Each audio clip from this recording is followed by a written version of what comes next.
for the audio, or you can even watch back. Giving players all the props, or put them on blast. We don't give no hot takes, only talk facts. We're giving all our devotion, riding high on this wave of emotion. Going all out, yeah, cause this is our time. No, ain't no stopping us till we reach the finish line. All in, we came here to win. We're gonna give everything. S-I-C-K on the run. S-I-C-K, sick.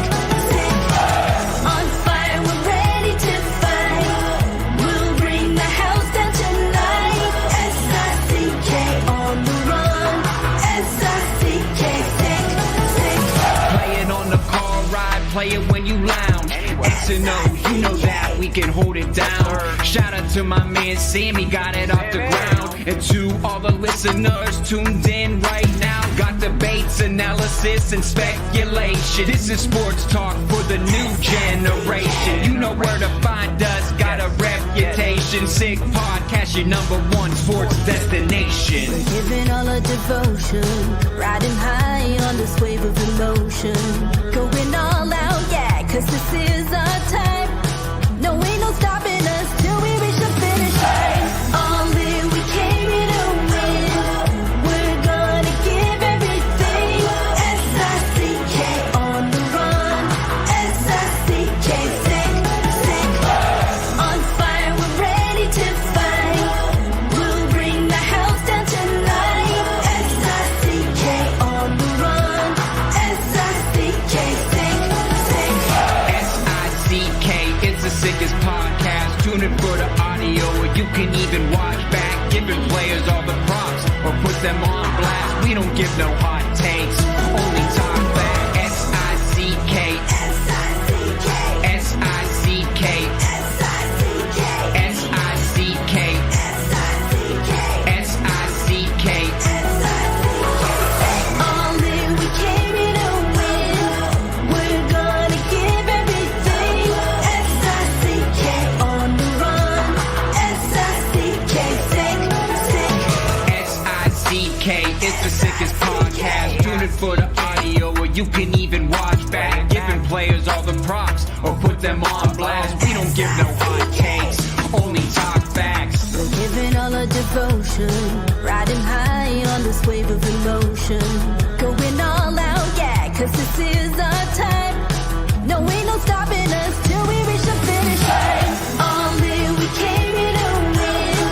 We're gonna give everything.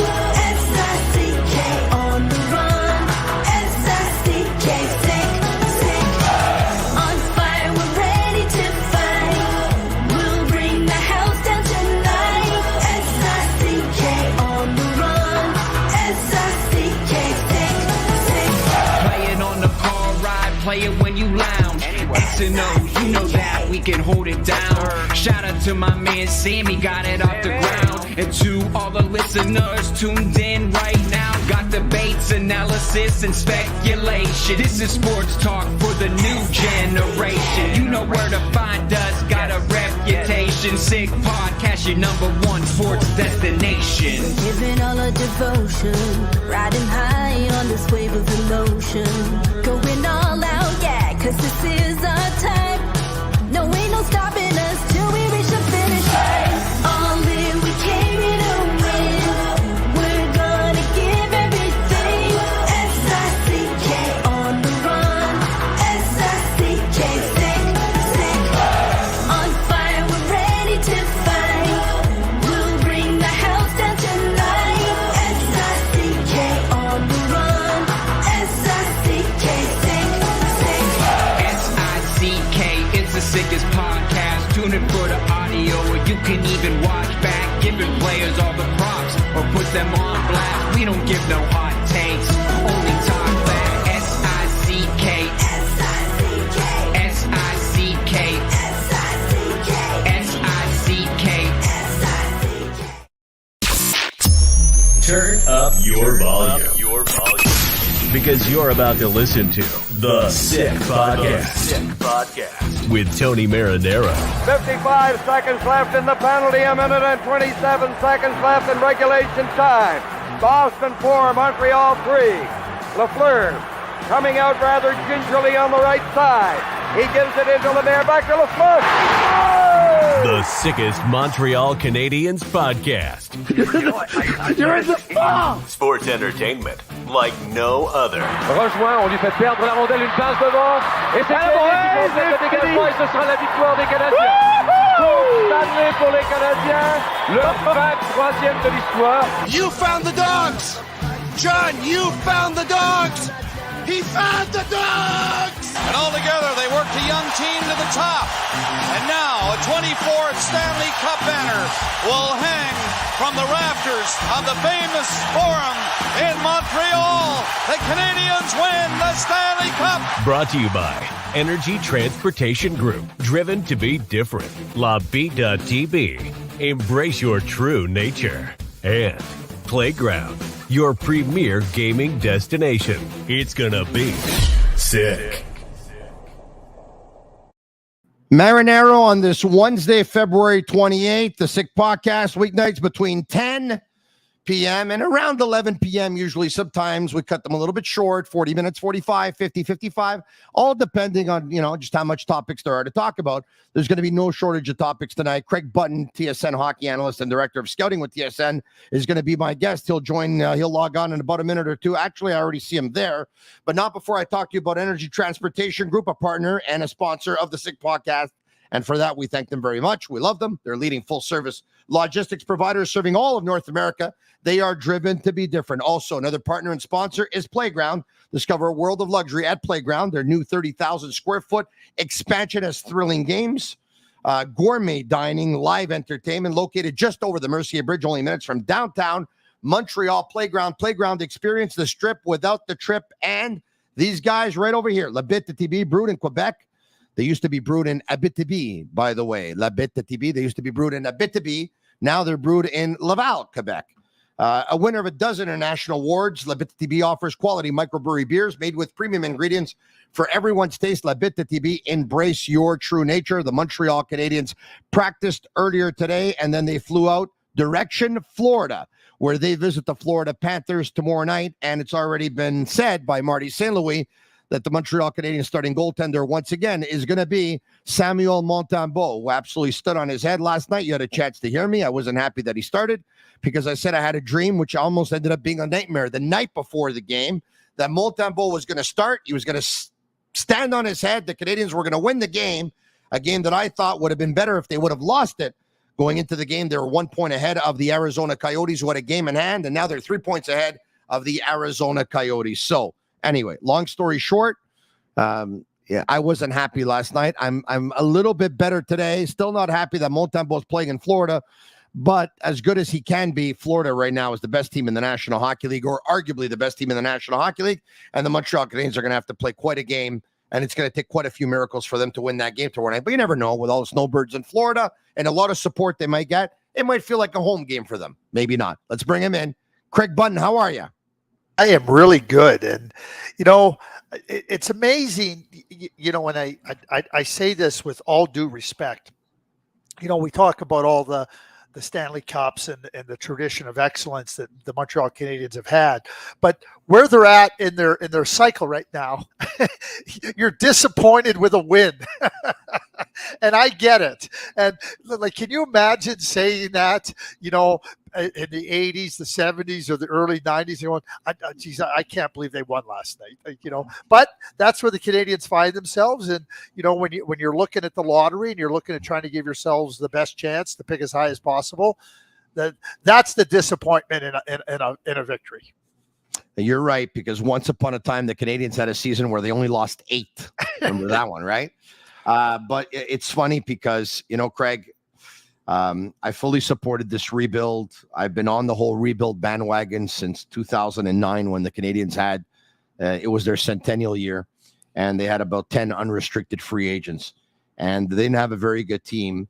It was just good enough to sneak into the playoffs or squeak into the playoffs. And they ended up getting, they didn't trade anybody because they wanted to give a little bit of hope to the fan base for such an important year in their history. And they got swept by the Boston Bruins in the first round. And then after that, a good 10 players walked without getting nothing in return. And that's obviously that's very, very poor asset management, and it's very, very poor decision making. Unfortunately, though, having said all of that, what we're hearing is it probably wasn't in the hands of the general manager at that point. It was more with on the ownership group and the president of the team at that time, that's the direction they wanted to take. So I'm all for the rebuild. But, and I understand that the lottery, anyone could win it. Like Chicago wasn't the worst team in the league last year, but yet they ended up with the number 1 pick. So they were able to move up a couple of spots. But I feel that if you can put yourself in a position to put the probabilities on your side, and of course, in the end, you still have to do your share. You still have to go out and draft the right player for your organization. I think it's better to have your destiny in your hands instead of taking what's left of maybe you something and not having your guy. And we've been through this. Maxime Lapierre joined me last night. Players don't tank, coaches don't tank. It's in their mentality to win every game. We get that. General managers, VPs of hockey ops, they probably have a different idea. They're the one building the team. So I'm going to ask you this.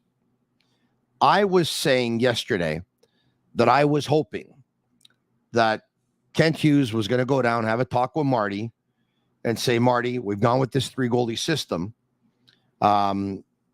Let's go with Caden Primo to play this game versus Arizona. We know that Marty had a 5-game losing streak. The Canadiens had a 5-game losing streak going into the game, and obviously he wants to win all the time. Is that a conversation that can take place? And how difficult is it? Put on your former GM's hat for me here. How difficult would that conversation be? Like, I really believe Kent Hughes is not going to say this publicly or on the record right now at the end of February, but considering where the Canadiens are in the standings, I would imagine that if they lose more than they win between now and the end of the year, he's not going to shed too many tears and he's not going to lose too much sleep. So can this conversation be had? And if so, what's the approach? Yeah, the conversations between GM and coach are ongoing. They're every day, and you're always trying to, hey, what are you thinking? You're Kent's asking Marty, what are you thinking? Whatever. Let's just stay focused in on the 3-goalie system. That's where you're at. I remember so vividly, and I've been really fortunate, and I use him as an example because he was such a terrific mentor to me and a real significant influence in my life, and that's Bob Gainey. But our farm team was in Kalamazoo, and, I was overseeing it. And Bob said to me, he goes, listen, your job here is to support the coaching staff, to try to help them through challenges, help the players, try to make sure that we balance out between development and making sure that we're competitive. We have players here that are really competitive, that are trying to advance, that want to try to earn contracts. And he said, if you're going to coach from the press box, he goes, I'm going to suggest that I'll put you behind the bench so that you can spend those hours in the coach's office doing the work that coaches do to try to find solutions to whatever their problems are. And he said, I really like the fact that you can oversee development and everything. He goes, I'll put you behind the bench, but I don't like your chances to be successful. So the reason I bring that up is that a manager needs to know what his job is.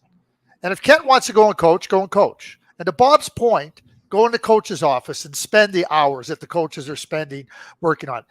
You're always talking to your manager. That's a good, healthy relationship. The conversation is an easy one to have, because if you can't have it, then you got a bigger problem than the conversation. So you're having that conversation, but at the same time, you're trying to understand, okay, Marty, what are you thinking? He's got a touch for the team, the feel for the team. Kent's looking long term, and you're trying to mesh those things together. But if Kent wants to start going down and telling the coach who he should be playing, you got a big problem. You got a big problem. Now, you can say, hey, listen, what are you thinking here? Would it make, does it make sense for us to play Primo tonight? And Marty will have his reasons. And you have to respect the coach's reasons. You don't always have to agree with them.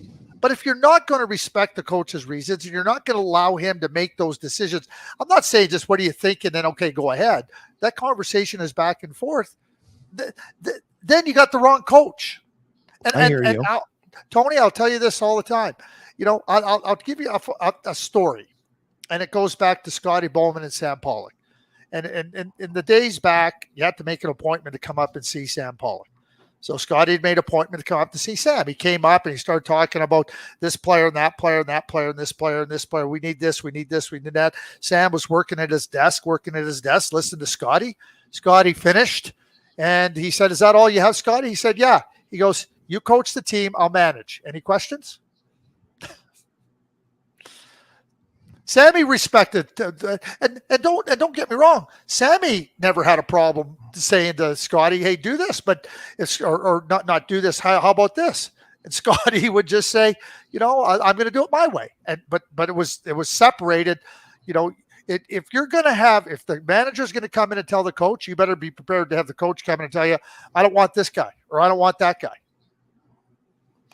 And the coach can tell the manager, "Look, I don't tell you how to do your job. Don't tell me how to do mine." I get that too. Yeah. Having said that, what I'm saying is I'm not saying that Kent Hughes has to tell Marty St. Louis how to coach his team game in and game out and what to do and make suggestions. What I'm saying is he's given him that authority, that responsibility, of course, and he's let him do his thing for 58 games. And after 58 games, he takes a look at the standings, and his team is 7th last and 1 point ahead of 6th last Arizona, which they're hosting. And if they lose that game, well, then Arizona's got more points than Montreal, and then Montreal maybe doesn't end up catching up because Arizona's got a game in hand. Who knows?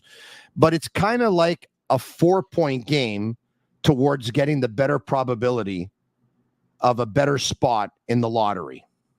And so all I'm saying is, at game 58, can Kent not say, "Marty, I know you want to win this one, but if we lose it, Arizona jumps ahead of us and we're closer to the bottom at a better chance at a lottery pick. Probably not the end of the world." And he doesn't have to tell Marty not to play Montembeault. Maybe Marty already gets it. Can he do that? Well, I mean, again, the conversation, if I could set it up, the conversation would be along these lines. So you're Marty, I'm Kent. So Marty, I mean, here we're at, you know all the draft probabilities and everything. And, if we lose tonight, they'll go ahead of us and we have a pretty good chance. So you're Marty. What are you telling me? I'm saying, Kent, I got a hockey team to coach, and I got a culture to instill here. We've lost 5 games in a row, and I want to stop the bleeding.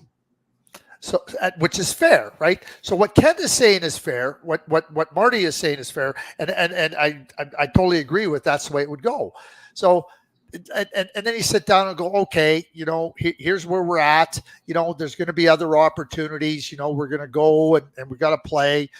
And and Marty can say, "Hey, listen, I understand where you're coming from, Kent, but I think at this moment in time, if we had been 3-2 in our last 5, I might be more willing to do it." And that's all I need to hear. "Hey, listen, you're hearing what I'm saying. I hear what you're saying. Okay, let's go." And that's the conversation back and forth. And there's a respect. And there's going to be times when Marty says, "You know what, Kent, you're exactly right. You know what? Thanks. This is the way we're going to do it." And whatever that may be, the insertion of a player, Arbor Jackeye. Let's just use Arbor Jackeye going back down to the minors. No, that's what's going to be best for him. Right. And there's lots of considerations that go into this contract, like bonuses. And I'm talking big picture. I'm not talking specifically to the Canadiens. Those conversations are going on all the time. But I think a healthy back and forth, a respect for one another. But I think the key takeaway in that thing is that if somebody that you trust in a job makes a decision that maybe you wouldn't have made, you have to trust them to be allowed to make it. Craig, I think you know by now that I'm pretty high on Joshua Roy. I know by now that you're pretty high on Joshua Roy. You talk about his play in the Quebec Major Junior Hockey League often. You talk about the points that he put up. You talk about the fact that he wasn't trusted regarding his skating or his defensive play, but he goes to Team Canada at the World Juniors and plays with Connor Bedard and plays a 200-foot game, and then the coach trusts him to put him on the penalty kill. It ends up being a pretty important member of that club, of that team that won gold. So on that note, he's doing pretty well here with the big team. Let's hear from Marty St. Louis and Arbor Jackeye earlier today about Joshua Roy.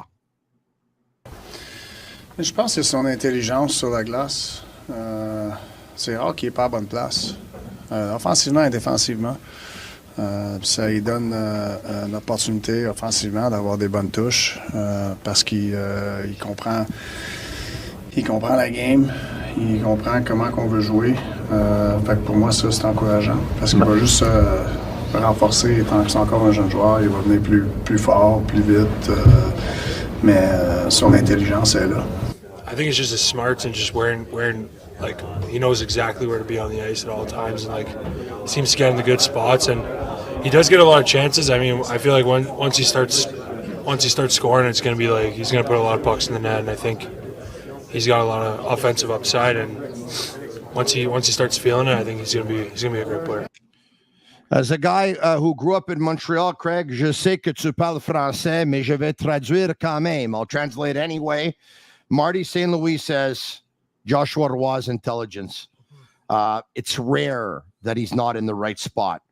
And by him being in the right spot, it gives him opportunities. It gives him chances. The kid understands the game. He'll get bigger and he'll get stronger going forward. But right now, he's a highly intelligent player. So and Marty said offensively and defensively. Yes. You know, he said on both counts of that. You know, so sorry, I just wanted to go ahead. Go ahead. So listen, on that note, what I'm going to do now is we're going to hear from Joshua Roy himself, and then we'll continue. Go. Plus l'adaptation au jeu en général. Je trouve que je me suis adapté comment la ligue jouait, puis je trouve que le jeu est pas mal plus lent. Il est pas plus lent, mais il paraît plus lent. Fait que je pense que c'est ça la grande différence.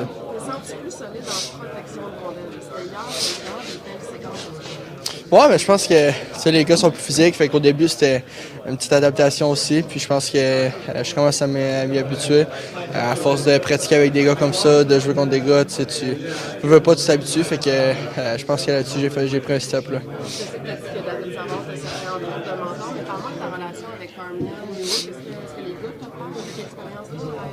Ouais, les gars sont super bons pour moi. On se communique beaucoup sur la glace, je pense que c'est la clé du succès. Puis, des petites affaires, à chaque face-off, on va se parler de quel jeu qu'on fait. Entre les périodes, on se parle aussi. Fait que je pense que juste de se parler puis d'être sur la même longueur d'onde, ça va être beaucoup. Là. Ça va être un plus long voyage avec l'équipe, puis ça survient quelques jours de la date de transaction. Comment tu vis ça, toi, comme jeune joueur, c'est une première? Ben écoute, je vais jour le jour, honnêtement. Je profite de chaque moment que je suis ici, puis je donne mon 100%. Puis c'est sûr, il y a un petit voyage en Floride, ça va être le fun, fait que ça se passe bien là. He was asked about the trade deadline coming up, and he says, "Look, I'm a young player. I'm living it for the first time, but you know what? I'm going to have fun with it." But he was asked. Basically, said, "Hey, you know what? You're getting pretty good at this NHL thing. How have you been able to be this comfortable, this fast?" And he said, "The adaptation. I've been able to adapt. I've been able to adjust to the game and to the league." And he says, "So it's still a very fast league, but now it's slowed down for me a little bit." So he said, the opportunity to practice with NHLers every day, communicate with Newhook and Armia, and we get to know each other, and we talk a lot before plays actually happen. And so he says, you just get into kind of like a habit of doing things and doing it the NHL way, okay? He's doing it more than the NHL way. This is my colleague, Anthony Martineau at TVA Sports, who put this up on X earlier today. Look at these stats, if we can. Do we have them? We have them. Okay. Joshua Roy, 22nd among Montreal Canadiens players in terms of average ice time with 12 minutes and 6 seconds. But look what he does with the few minutes that he gets. Pretty impressive. Expected goals per 60, first on the team. Assists per 60, first on the team. Points per 60, third on the team. Shot attempts per 60, second on the team. Craig, those are very, very interesting stats for a player who's got 14 NHL games under his belt. They are. And, when you hear Marty St. Louis talk about his intelligence, and you hear about Arbor Jacki, speak to, he knows where to be on the ice. He's in the right spots. Arbor also talked about he gets lots of chances and the puck's going to go in for him. Well, when you're in the right spots and you understand where to go and you understand where to be, you're going to get chances. That's the expected goals, right? Then when the puck's on his stick, he knows how to make plays. So you see per 60, he's third in assists, right? The shots on goal. So and now what ends up happening with a young player, so you see he's averaging just over 12 minutes a game. Well, now you start to say, so Marty can start to look and go, let's see what he does with 13 minutes. Let's see what he does with 14. Another big part for Joshua now is to be able to manage more minutes, to be able to sustain at that level. But this is a really good indicator of where the player finds himself early on in his career. And let me say this, that's a really strong indicator. I'm not surprised by that, because having watched Joshua be that smart player, be that really prolific offensive player, and it takes time. We talked about Uri Slafkovsky, how the game has slowed down for him. It's not that the game is slow. It's just that you're more comfortable at that pace. You're more comfortable. I may have said this previously, Tony. When you take a young fighter pilot and you put him into school to be a fighter pilot, you don't start him at Mach 4. He starts at Mach 1, and then you build him up. Top Gun. Tom Cruise and Top Gun. You start. Yeah, there you go. You start, but you don't start at Mach 4. You don't put you in the plane and start flying at Mach 4. But you learn that, and that's the same thing at the NHL. We've seen it with Uri Slafkovsky. You're seeing it with Joshua Waugh. Smart players understand, okay, here's what I got to do. And you think you got to be faster and everything. And it's not that you have to be faster. It's that you have to process faster. And as you process the game at that speed, now everything around you seems slower. Not that it is, it's just that you're processing it at the necessary level. Again, I've watched Joshua for a long time, and Joshua is a really good player. And he, to me, we talk about different players. He very well may be, and in fact, I do think he is absolutely their best offensive prospect anywhere in the system. I'm not talking about defenseman. I'm not talking about Lane Hudson. But as an offensive player, as a forward, I think he's absolutely their best forward prospect. Obviously excluding regulars of the last couple of years, right? So you're talking I'm talking about young kids who are not full-time Montreal Canadiens yet, or less than 15 games under their belt or none, or whatever. Yeah. Okay, no. Yeah, still ahead of Sean Farrell. Yeah. So ahead of Sean Farrell. Yeah. Ahead of Meshar. Ahead of who? Meshar, Philip Meshar. I think he is. I think he's ahead of them all. Craig, there's a lot of things I love talking to you about. One of which especially is player development. I like doing that with Pierre Maguire as well, who, by the way, will be my guest tomorrow night after the Canadiens and the Florida Panthers. So tomorrow night at 10. And I'm going to ask Pierre the same question that I'm going to ask you right now. So Joshua's getting comfortable, and I think he's answered a lot of questions. I think he's answered the question that his skating is not going to set him back in the National Hockey League because he has the other tools, especially the intelligence and the IQ. I think he's answered the question about his grit level because he competes. I think he's answered even a question that, is it a possibility that this guy's going to be a top 6 player one day? And I think most people are leaning towards yes. But now there's the other side of the coin. You stay here in a losing environment for the rest of the season, playing meaningless games, but getting developed for sure, and practicing with those NHLers that he really appreciates. Or you have a chance to go back down to the American Hockey League, where your team has about another 21 games to play or so, where they're about 5 or 6 points out of a playoff spot in the North, where you'll go down and you'll be their best player, and you'll have an opportunity to be able to lead and propel your team into the playoffs and play very significant and important AHL playoff games. What would you do with Joshua Roy? Well, I think he can do both. He can stay up and play, and there's so many benefits that you're seeing from him being in the NHL. He talked about practicing every day with NHL players. The water's not gushing over his head. He's not treading water. He's taking steps forward. So the Montreal Canadiens know that they have a good situation in Laval. And now at the end of the season, or if it's a week before the regular season ends or whatever it is, you can send them back to Laval. I'll share, when I was in Calgary, we had 2 players that were up with us down the stretch, and we weren't going to make the playoffs, Chris Clark and Stevie Bejan. And so we wanted them to be able to be in the NHL, to understand what we had, and then we were going to send them down at the end of the year. We also had Benny Gratton, and that's a whole separate story. Maybe one day we'll get into that story. But what we did was, at the end of the year, we sat down with them, and we said, now you're going down to St. John. And, they went down to St. John. The season was over, and they dug in. We won the championship in the American Hockey League. We won it with the St. John Flames. Steve Bejan was the most valuable player in the playoffs. Chris Clark was an instrumental member of that team. So that's why when I say both can happen, you can do both.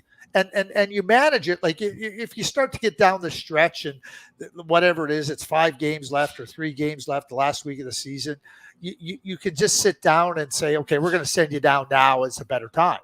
But as long as you sit down and you say, hey, listen, these are things that are benefiting the player by being in the NHL, that are going to help him in the summertime understand what the NHL is about with his training, and he comes back into training camp the next year. Stevie Bejan and Chris Clark never went to the minors again. I hear you. He's a young player. He's obviously going to do what he's asked to do.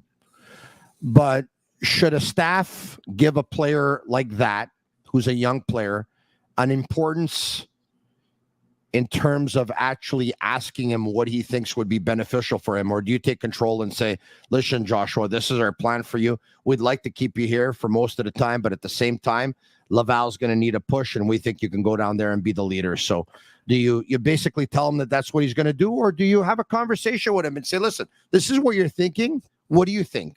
Do those conversations take place with a young player who's not at the top of the totem pole, but, Well, development, the development conversation and the development work is ongoing. It's every day, whether it be the coaching staff in Montreal, whoever is working with the player, and you're trying to emphasize to them, hey, here's what we're trying to do. Work on this. When he's down in Laval, here's what you're trying to work on. And so you're not going to give, I would never give a player a choice, but I would, if you're doing your job properly, there's an understanding of what you're trying to do and where the benefits will accrue for player and where the benefits will accrue for the team. I'll go back to this is a different example, but we sent Chris Clark down, and at that time there was an option to be picked up on his contract on a one-way contract next year. So when we sent him down, he the option hadn't been picked up. So we sat down with Chris and whatnot and told him. So the minute he left, and we sent him down, I went to our assistant general manager and I said, we're picking up that one-way option right now. And we're sending it overnight mail. So when he lands tomorrow morning, he's going to get this mail, and we're going to ask him to sign the contract. Because so he and I phoned his agent. I told him what we were doing. He said, oh God, Chris is going to be thrilled. Chris was because his agent said, well, now he was worried. Do I get hurt down there? Now I don't get the one-way contract. Well, once he had the one-way contract, it just cleared his mind. Yeah. And we also knew that. That was on us, Tony. That was on us as an organization to express our belief in the player as well, and to say not by telling him we believe in him, by showing him, and we did. And so there's different ways that you can do it. That was a different scenario, and we thought it was the right thing to do, and we believed in Chris. And I think there's different ways to make the player part of the conversation, part of the whole process. But if the team thinks that this is what's best for Joshua Waugh, then you explain it, help them understand it. There might be some, oh, geez, I can't believe I'm going down there. It's different. But you're trying to emphasize to the young player, these are the benefits that you're going to get. Speaking of contracts, why are less and less teams giving bridges nowadays? I mean, we know one obvious answer is you want to try and keep your best players as long as you can, obviously. But, if you don't quite know your player, you might have a hard time when they're going to have a really long-term contract. So do you believe still in bridge contracts, or do you think long-term deals are a better way to go for, first round, second round players whose entry level is just about up? Yeah, it's always a great conversation. In baseball, they talk about control, right? How many controllable years you have. But we've seen some teams in baseball now say, hey, we don't care. We're signing our players to long-term deals at young ages. So they've bucked the system. We've seen other situations where you're going shorter and you use bridge. I think what happens, I think we see the bridge in situations where a player may not have a big body of work and he may have been injured. And so you're looking at it and going, hey, listen, we're not ready to give you the long-term contract. You really haven't shown enough. So we're going to give you the bridge. But for players, those younger players that are moving out of their entry level that you really feel confident in, those are the players I think that if you're giving them that long-term contract at 22 or 23, if you're turning pro at 20 or 19 or whatever it is, you give a player an 8-year deal at that point in time, you're getting basically all his prime years. I think it comes down to prime years. So the bridge serves one area, but I think that the long-term contract certainly serves another area. I don't think that you have to give every player the long-term deal, but let's look now at Elias Pettersson. And I'm just going to use him as an example. Okay. Oh, we talked about him last night. Oh, did you? Okay. So I didn't hear the show last night, but I'm just going to use him as an example. So he comes out of his entry level. They know where he's at. They know that he's a pretty good player. Now, maybe he had a little bit of an off year, right? But not that much. You've drafted him high. He's been good. So that ends up being a 3-year deal. So now 1 year out of unrestricted free agency, you're now, if you're the Vancouver Canucks, you're offering them an 8-year deal. Well, that 8-year deal takes you now had him for probably 5, certainly 4 of his prime years. He's going to be in his prime for the next 4 or 5 years, but you're also now paying for 3 years that he's not in his prime. And he's going to be at $12 million plus. So where would you rather have him? I can tell you this. Matthew Tkachuk, the Calgary Flames, could have had him on Draisaitl's contract for 8 years. They fought it. And you know what they did? Not only did they lose the battle, they lost the war. That's it. Sometimes teams win the battle, but they lose the war. Sometimes they lose the battle, but they win the war. The Flames lost the war and the battle. So Maxime Lapierre yesterday on the podcast said, I think the Canadiens now with this rebuild are at a point where they're going to have to sign an unrestricted free agent. And I said, Max, that's not going to happen next year or this summer. And he said, why? I said, for a couple of reasons. Number one, the Canadiens are still not knocking on the door of a playoff spot. Number two, more importantly, they may not trade anyone this year. If nobody jumps on Jake Allen and nobody jumps on Tanner Pearson's contract's up at the end of the year, but nobody jumps on Armia, so Allen's got a year after this year. If nobody jumps on him, Armia's got a year after this year. If nobody jumps on him, David Savard's got a year after this year. If nobody jumps on him, we know that Christian Dvorak is hurt. He's got another year. So I said, there's not going to be money coming off the books to go out and get an unrestricted free agent. So then he said, well, I think it's time they offer sheet. And I said, yeah, but how many times does that work out? Right? I said, you know what it is. There's an unwritten rule in the National Hockey League. You don't offer sheet because if you do it to somebody, they're going to come back and try and do it to you. And you're not going to want that done to you when you're in a vulnerable situation with contracts. Case in point, the Montreal Canadiens offer sheet Sebastian Aho, Carolina Hurricanes match, and then Carolina sticks it to the Canadiens and they offer sheet Kotkaniemi. The Canadiens say that's way too much money. Thanks, but no thanks. Mind you, Carolina's probably regretting that deal right now. They've locked them up long term. Having said that, So Max said, yeah, but when the Canadiens offer sheet, it wasn't really an offer sheet. It did not put Carolina in financial difficulty, and it was an easy contract to match. You have to put together a contract where they can't match. So then I said, Elias Pettersson. No, he said Elias Pettersson. And I said, Elias Pettersson?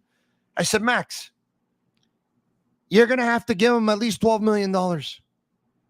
Right? Take a look at what Nylander's making. What is he making? 11 and a half? This guy's a centerman. He's 25 years old. He scored over 100 points last year. You got to give him. So he said, what would you give him? I said, I don't know, 7 years, 85? My question to you is, as a guy who was a GM, how many GMs in the league nowadays you think have the courage to offer sheet? Is it frowned upon? Is it an unwritten rule? And why does it rarely work?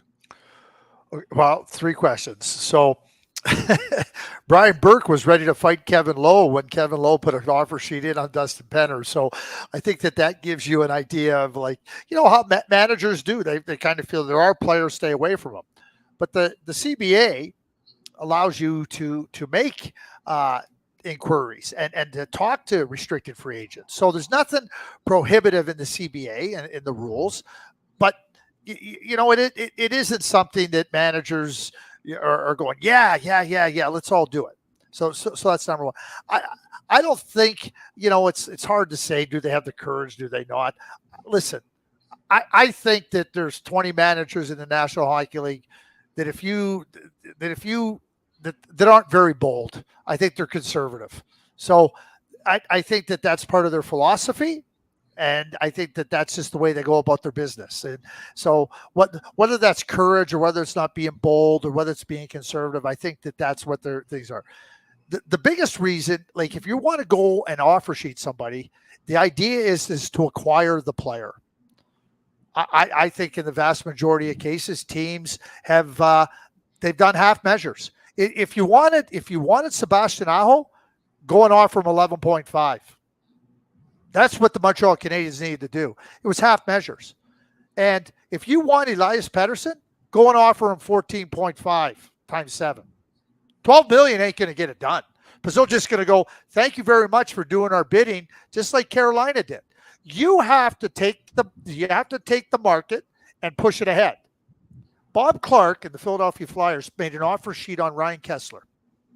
And this is before Ryan Kesler had really emerged. So they spotted the right player. And then they put the offer where it wasn't a first-round draft pick. It was a second-round draft pick. This is back in the I think it was 06. Half measures. Make the dollars more, and bottom line is, then now the team goes, well, at least we get a first-round draft pick. At least you make them think. When you make an offer sheet and it's only a second-round draft pick, well, now it's at that time, now the dollar figure, it doesn't scare the team. The compensation doesn't reward the team. They just go, yes. Too many half measures. Too many. The agents have always been pushing it. You have to be. I always felt this. Here's what I always felt. In my view, Elias Pettersson, to me, if I'm going to offer sheet Elias Pettersson, here's how I'm going to do it. So he comes up at the end of this year. He has 1 year on his contract left before he's an unrestricted. I'm offering him 1 year at $15 million. 1 year at $15 million. They can't trade him for a calendar year. So they're stuck. And on January 1st, if they don't match, then I sign up to the long-term deal. That's how, like, you got to squeeze a team. Can you imagine the Vancouver Canucks having to match a 1 year deal at $15 million for Elias Pettersson, and they cannot trade him, and he's in full control of the contract of the negotiation? That's how you squeeze to get the player. Okay, so run that by me again. He's a restricted free agent at the end of the year. With 1 year before unrestricted. With 1 year before unrestricted. Right. Let's just say you're the Montreal Canadiens. You say, I have an offer sheet for you. 1 year, $15 million.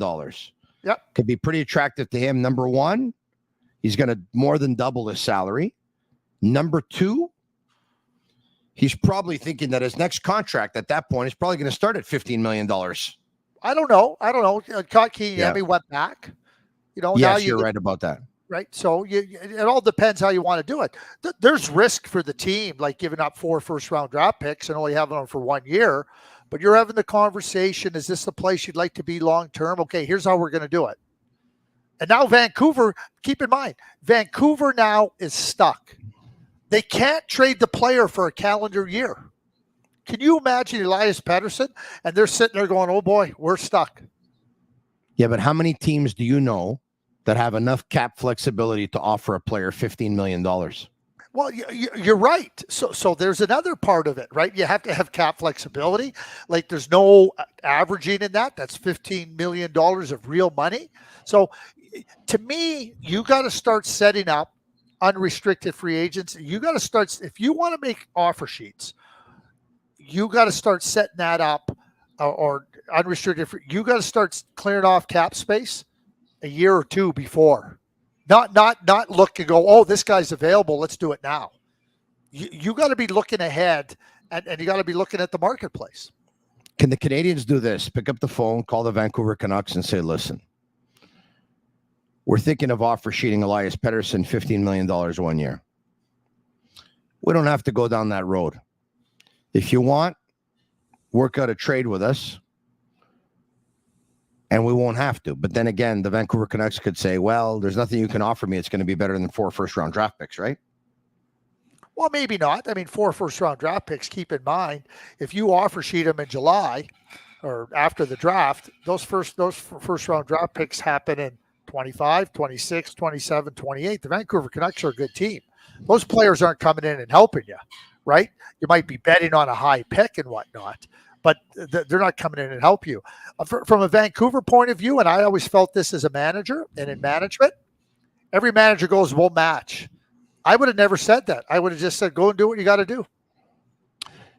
I might not match. I might not match. I got it. Do you think that adding an Elias Pettersson will take the Montreal Canadiens from the final third in the league and bring them up into the top third of the league? So going from a 25th place team overall to a 9 or 10? Well, the first thing that would happen is Elias Pettersson would immediately become Montreal's best player. So you add a player that now makes you, I mean, we've had this discussion here about Nick Suzuki's the number 1 center. Well, now you don't have to worry because Elias Pettersson becomes your top dog. And we've talked about the way the team is at, and this is the challenge, maybe not the challenge, but this is the exercise for management, is to look at their team and say, okay, when is the right time to do something? When is the right time to be bold? When is the right time to, give up a little bit of our youth? Because our younger players are progressing. You're trying to time it right, but with the understanding of where you're at any moment in time. I don't know if they could go to the top third, but I would suggest that they would definitely improve their lot significantly by having Elias Pettersson and Nick Suzuki 1, 2 in their center ice slots. So you definitely believe that the quote unquote window exists in the National Hockey League? I do. I mean, it doesn't exist for the San Jose Sharks because the San Jose Sharks, where they're at with their young players, there hasn't been enough progression. There hasn't been enough development time to do it. So if the San Jose Sharks went and do it, I would say it'd be an exercise in futility. I might say the same thing about the Anaheim Ducks right now. But at the same time, where you're at any moment in time, what happens if the Philadelphia Flyers went and did it? Like, are the Philadelphia Flyers markedly different than the Montreal Canadiens? And I'm talking like where Montreal's at now. Is that markedly different than where Philadelphia was at last year? No, I don't think so. And now they've made improvements.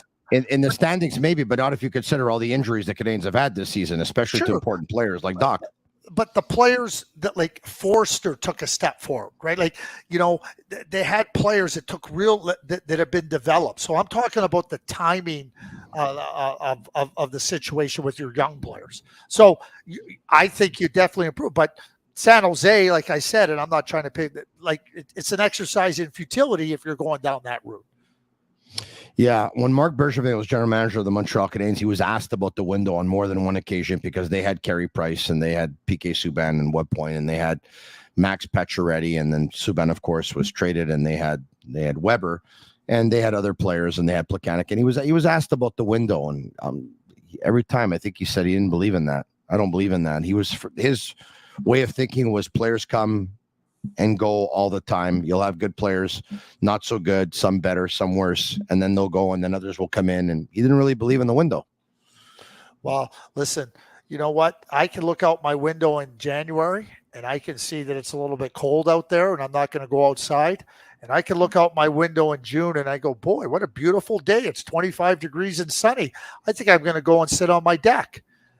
Like, windows exist, and if you don't want to look at the window and see the reality of where you're at, then guess what? Then you can have rose-colored glasses or no glasses on, but you tell me you don't believe in the window. The San Jose Sharks have a window. The San Jose Sharks don't have a window.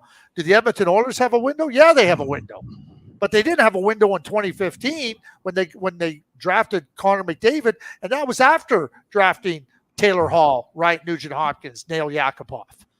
They didn't have a window. Absolutely, there's a window that exists. Yeah. So I don't know if the Canadiens, how they can pull this off. They definitely can in a couple of years from now, once again, with all those contracts that we discussed, that they'll come off the books. I mean, Dvorak will be gone, and Allen will be gone, and Savard will be gone, and Armia will be gone, and Tanner Pearson will be gone, and there will be others.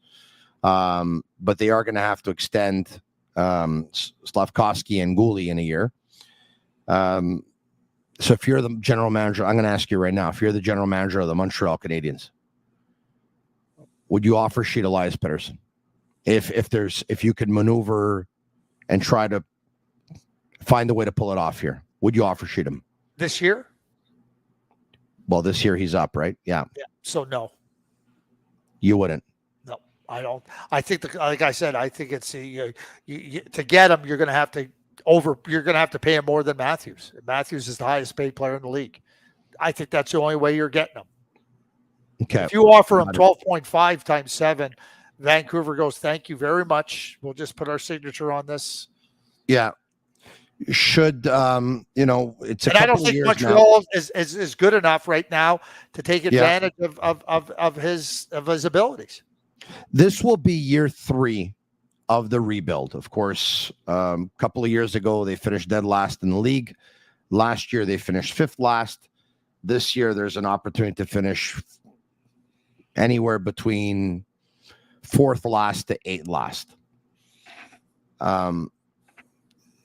Is there an amount of years on a rebuild? Because if there's some teams, obviously, that didn't do it right, Buffalo and Arizona, being 2 prime examples, it seems like they've been in the rebuild for like a decade. Is this off season, next season, when's the window for the Canadiens to say, okay, now we have to really turn the corner and amp it up? Now winning has to be important. Very important. Yeah, I think if I use my analogy of spring, summer, fall, and winter, I think Montreal's coming out of their winter, and the spring is going to offer different opportunities to support your team.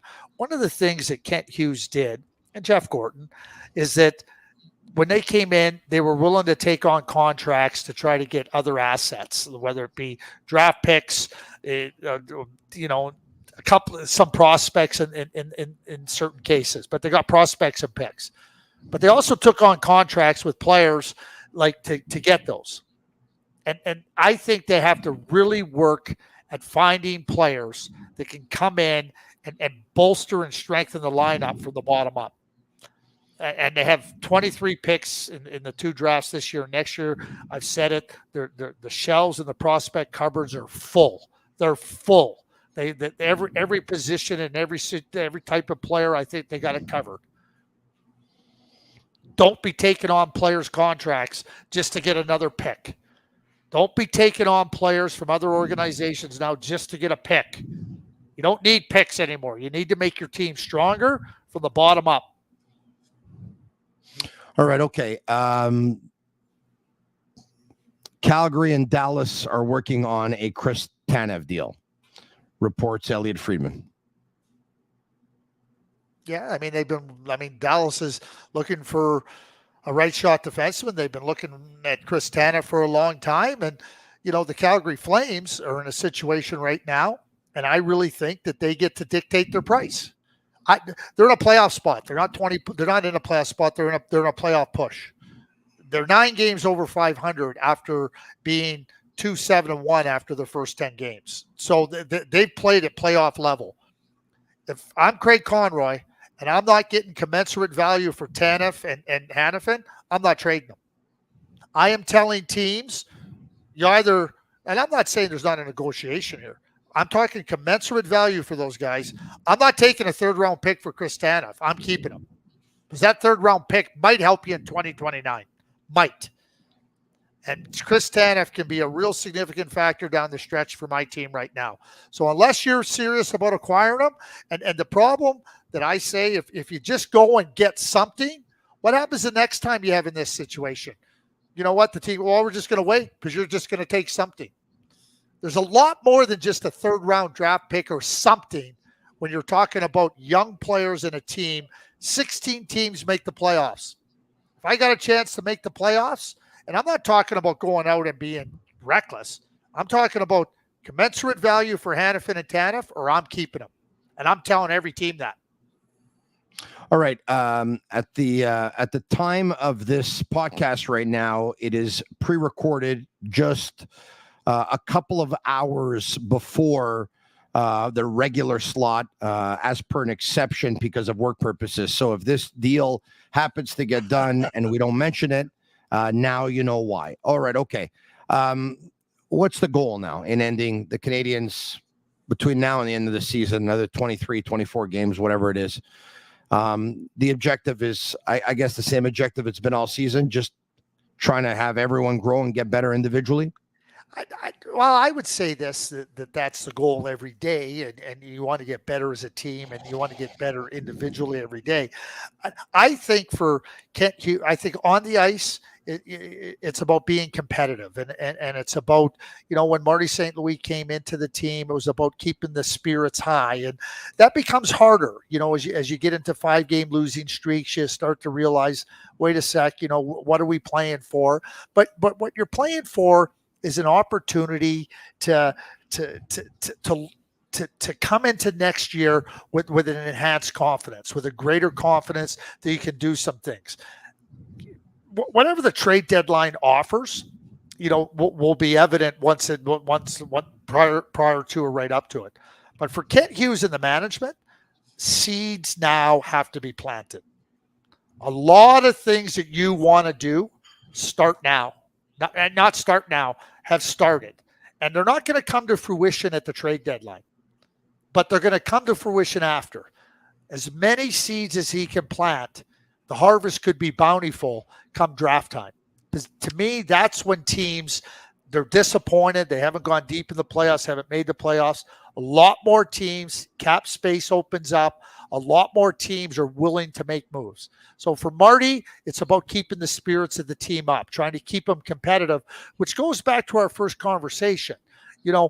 Like where you're at in the standings, you know what? Like, I know you want to play Caden Primo. I'm not prepared to do that right now. Okay. And then Kent's got to go do what he's got to do. And I call it planting seeds. Pierre LeBrun trade call pending, but Chris Tanev is being traded to the Dallas Stars. All right. So on that note, this is how we're going to end it. Craig, once again, thanks so much for your contributions. Very, very much appreciated. Canadiens are in Florida tomorrow night as they take on the Panthers, and I'll be back same time, same place, this time with Pierre Maguire. Have a great night, Craig. Appreciate it, my man. Thank you, Tony.